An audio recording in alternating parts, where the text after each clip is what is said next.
Budget क्या किस चीज़ को लेकर प्रेस कॉन्फ्रेंस? एक हिंदुस्तान का चौथा स्तंभ है प्रेस। अगर कोई व्यक्ति कोई शासन या प्रशासन में नहीं सुनी जाती तो प्रेस का ही माध्यम लिया जाता है।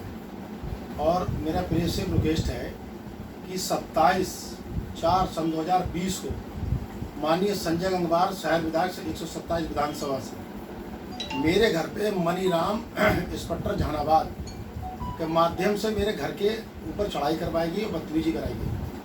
और 27/4 को ही मेरे खिलाफ 354 का 147-48 मार अपराधी मुकदमे लिख दिए मेरे खिलाफ। 27 तारीख को लिख दिए गए।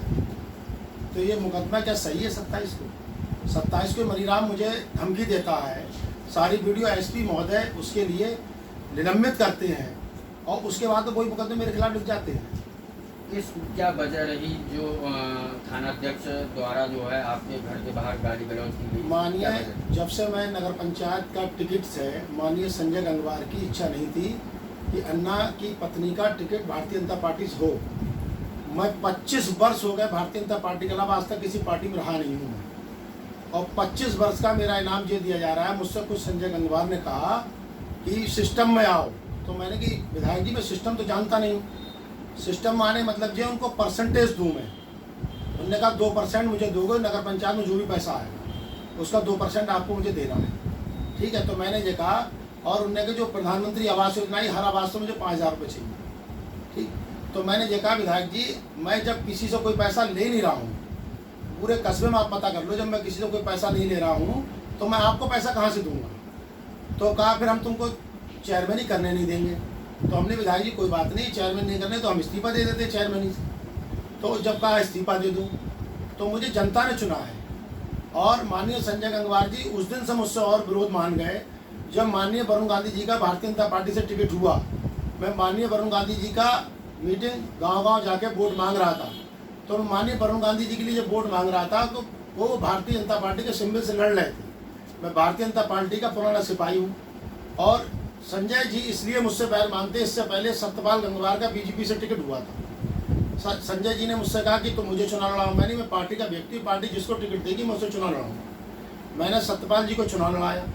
आज तक 25 वर्ष में भारतीय जनता पार्टी जिसको भी टिकट दिया, चाहे एमपी का हो चाहे विधायकी का हो, मैंने उसी को चुनाव लड़ाया।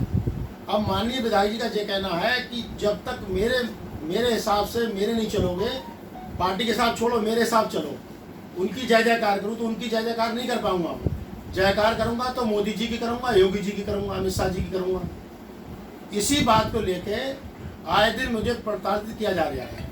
नगर पंचायत के सभासदों को चढ़ा देना, मीटिंग नहीं होना, आदर्श कस्बा होना, मझोला के लिए लेटर लिख के दे देना, मेरी पत्नी का सर्टिफिकेट 100% सही है उसके लिए अपने पैड पर शिकायत कर देना। इस तरीके की मुझे प्रताड़ित किया जा रहा है। उसके बाद में मुझे जान से मारने की धमकियां भी दी जा रही हैं। और जो मेरे खिलाफ 308 का और 54 का मुकदमा लिखा गया, महोदय इंस्पेक्टर जो मौजूद हैं इनके लिए मैंने फ़ोन किया। मेरे घर पे तमंचा लेके विधायक जी के 2 गुंडे मेरे घर में घुस गए और घुसने वाले धमकाने लगे। फिर मैंने उनको कम या एक भाग गया, एक को रोक लिया मैंने, जिसका नाम प्रिंस है। उसको मैंने घर में बंद कर लिया। इंस्पेक्टर को फ़ोन किया मैंने। इंस्पेक्टर बोले ठीक है तुम चलो प्रार्थना पत्र दो, इनके खिलाफ कार्रवाई करेंगे। और जब मैं थाने जाता हूँ तो मेरे ऊपर फर्जी लूट का 308 का मुकदमा मेरे ऊपर दर्ज हो जाता है। कोई बात नहीं, मैं वहाँ चला जाता हूँ, मोबाइल जो मेरा वहाँ सीज हो जाता है। उसके बाद में माननीय विधायक जी के कहने पे, आवेदन पे, एक महिला जिसने मेरे खिलाफ 354 का मुकदमा लिखवाया है, वो मेरी बहन समान है और उसने जो मुकदमा लिखवाया तो माननीय विधायक जी ने उसको मेरे पास नौकरी पे लगवाया था। उन्हीं के लोगों ने कहा था कि विधायक जी ने कहा इसको रख लो, गरीब भेजे, विधवा के जवान बेटियाँ उनकी शादी हुई, खाने पीने के लिए घर में नहीं है। मैंने उसको ठेकेदार से कहकर उसको काम पे लगवा दिया। मेरी गलती ये हुई कि मैं माननीय विधायक जी के इशारों पे काम नहीं करना चाहता हूँ, पार्टी के सारे काम करना चाहता हूँ। और मेरी संगठन, मैं अपनी अपील इसलिए कर रहा हूँ, मीडिया मुझे मजबूरी में 3 साल हो गए मुझे शोषण होते हुए। मैं भारतीय जनता पार्टी में हो गया, भारतीय जनता पार्टी का विधायक ही मेरा शोषण कर रहा है। और विधायक जी के लिए मैं माननीय मुख्यमंत्री जी से अपील करता हूं, आवेदन करता हूं, संगठन से करता हूं, एक लखनऊ से कमेटी बना के पीलीभीत विधानसभा में जांच कराई जाए, जिले में जांच कराई जाए। हजारियों करोड़ रुपए की संपत्ति माननीय संजय गंगवार जी ने बना ली। पहले कोठी थी, अब महल बना रहे हैं, जिसमें कम से कम 10 करोड़ रुपए लागत है, लग रही है आज की डेट में। उसकी जांच करा ली जाए। और मैं जब से चेयरमैन बना हूं, मेरे नगर के अंदर किसी भी व्यक्ति से या क्षेत्र में या विधानसभा में किसी भी व्यक्ति से पूछ लिया जाए कि मेरा बिहार किसी के प्रति कैसा है। अब मुझे पता लगा मेरे खिलाफ मुकदमा लग गया, मुझे जो लगा तुम्हारी हत्या हो जाएगी, मैं उत्तरांचल चला गया। उत्तरांचल जब पहुंचता हूं तो मुझे पता लगता है कि तुम्हारे ऊपर गुंडागर्दी और गैंगस्टर की तैयारी चल रही है और तुम्हारी इनकाउंटर विधायक जी करवा देंगे। ठीक, ऐसो मुझ पर प्रेशर बनाता है कि या तो तुम चेयरमैन इस्तीफा दे दो, और इस्तीफा नहीं दो विधायक जी के हिसाब से चलो, वरना तुम्हारे ऊपर हर दिन मुकदमे इतने लिखूंगा मैं, तुमको सीधा कर दूंगा, तुम राजनीति करने लायक नहीं रहोगे। जनता ने, कुछ लोगों ने कहा विधायक से कि अन्ना भाई विधायक जी की तैयारी कर रहे हैं 127 विधानसभा से, अगर पार्टी मुझे टिकट देगी तभी तो मैं चुनाव लड़ूंगा। जब मैंने अपना पूरा जीवन भारतीय जनता पार्टी के लिए लगा दिया और भारतीय जनता पार्टी के लिए लगा दिया, और जहानाबाद से जब मैं चेयरमैन बना हूँ तो भारतीय जनता पार्टी के सिंबल से बना हूँ। यहाँ पर 80% पॉपुलेशन मुस्लिम है, 20% हिंदू है। अगर मेरा इतना बिहार खराब होता, मैं गुंडा होता, या मुझे जो तरीके से पेश किया जा रहा है, पुलिस पेश कर रही है स्ट्रीट शीटर, गुंडा, माफिया, इस तरीके से मुझे पेश किया जा रहा है, अगर मैं स्ट्रीट शीटर माफिया होता तो 80% पॉपुलेशन में मैं भारतीय जनता पार्टी से चुनाव जीत के यहाँ की मेरी पत्नी चेयरमैन नहीं बनती।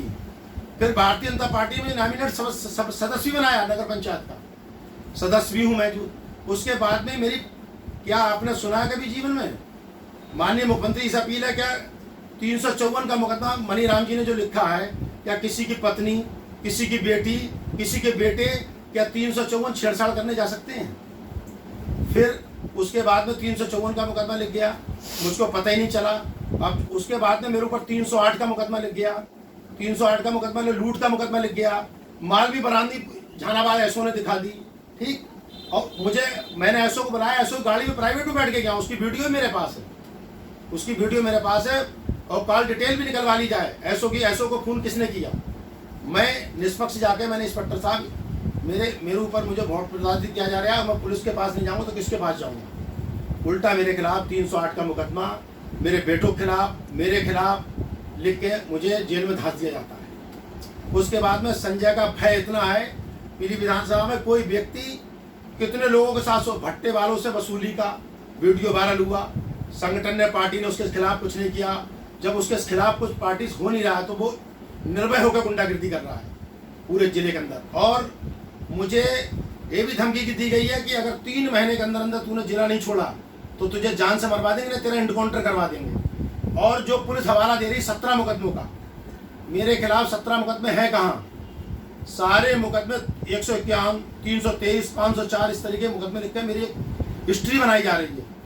और मुझे पता लगा जब मैं हरिद्वार था, चारों धाम की दर्शन करने जा रहा, मेरे दोनों बेटे जेल में हैं, मेरी बेटी और मेरी पत्नी जेल जाने की घर घर गुहार लगाती रही, एसपी साहब के जाती रही, सबकियाँ निवेदन करती रही, मगर विधायक जी का इतना प्रेशर था कि न्याय की जगह मेरे साथ अन्याय हुआ है।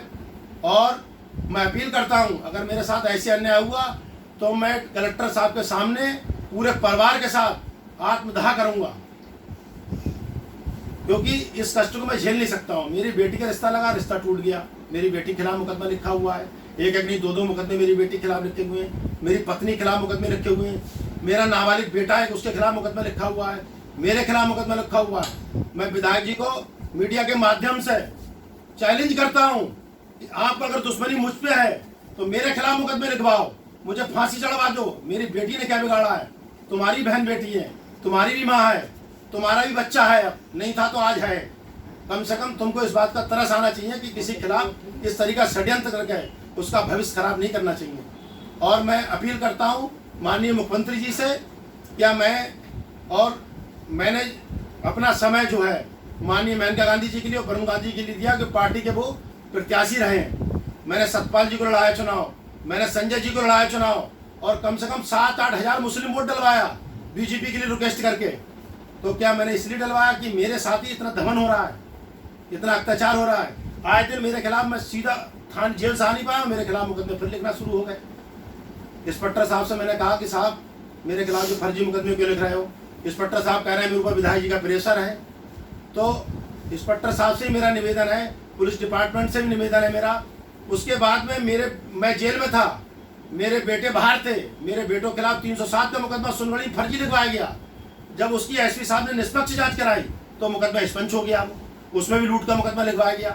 क्या एक चेयरमैन पति या चेयरमैन के बेटे या चेयरमैन की पत्नी 1000 रुपये मोबाइल की 15,000 रुपये चैन की लूट करेंगे क्या?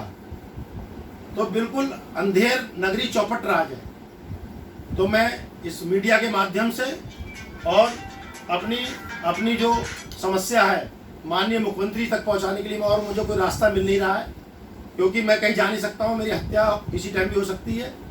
तो मेरी प्रशासन से और सरकार से एक अपील है, निवेदन है कि मेरे परिवार की सुरक्षा व्यवस्था की जाए। अगर मेरी हत्या होती है, मेरे परिवार किसी की हत्या होती है, वो सीधे संजय गंगवार ही कराएंगे, संजय गंगवार के खिलाफ ही मुकदमा लिखा जाएगा। मैं आप लोगों को बहुत बहुत आभारी हूँ कि आपने मुझे अपना कीमती समय दिया। धन्यवाद।